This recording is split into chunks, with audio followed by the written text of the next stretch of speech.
അമ്പലത്തറ രേഷ്മ തിരോധാനത്തിൽ 15 വർഷങ്ങൾക്ക് ശേഷം പോലീസ് പ്രതിയെ പിടികൂടിയിരിക്കുകയാണ്. പാണത്തൂർ സ്വദേശി ബിജു പൗലോസ് ആണ് പോലീസിന്റെ പിടിയിലായിരിക്കുന്നത്. കൂടുതൽ വിവരങ്ങളുമായി ഞങ്ങളുടെ പ്രതിനിധി ആസിയ ചേരുന്നു. അപർണ, കഴിഞ്ഞ 15 വർഷങ്ങൾക്ക് മുമ്പാണ് ഇങ്ങനെ ഒരു സംഭവം ഉണ്ടായിരിക്കുന്നത്. ഏകദേശം 2011 കാഞ്ഞങ്ങാട് സ്വദേശിനി രേഷ്മയെ കാണാതാവുന്നത്.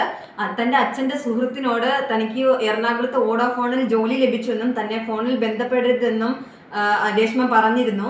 അതുകൊണ്ട് തന്നെയാണ് ഇത് 6 മാസങ്ങൾക്ക് ശേഷം അമ്പലത്തറ പോലീസിന് വീട്ടുകാർ പരാതി നൽകുന്നത്. തുടർന്ന് ലോക്കൽ പോലീസും സ്പെഷ്യൽ ടീമും ഈ കേസ് അന്വേഷിച്ചിരുന്നുവെങ്കിലും ഒരു തുമ്പും ലഭിച്ചിരുന്നില്ല.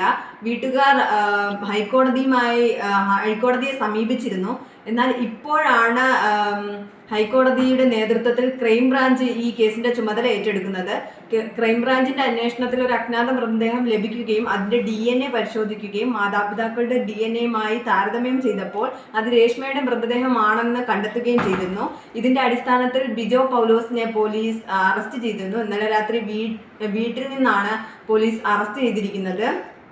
കൂടുതൽ വിശദാംശങ്ങൾ വരും മണിക്കൂർ നമുക്ക് ലഭിക്കുന്നതാണ്.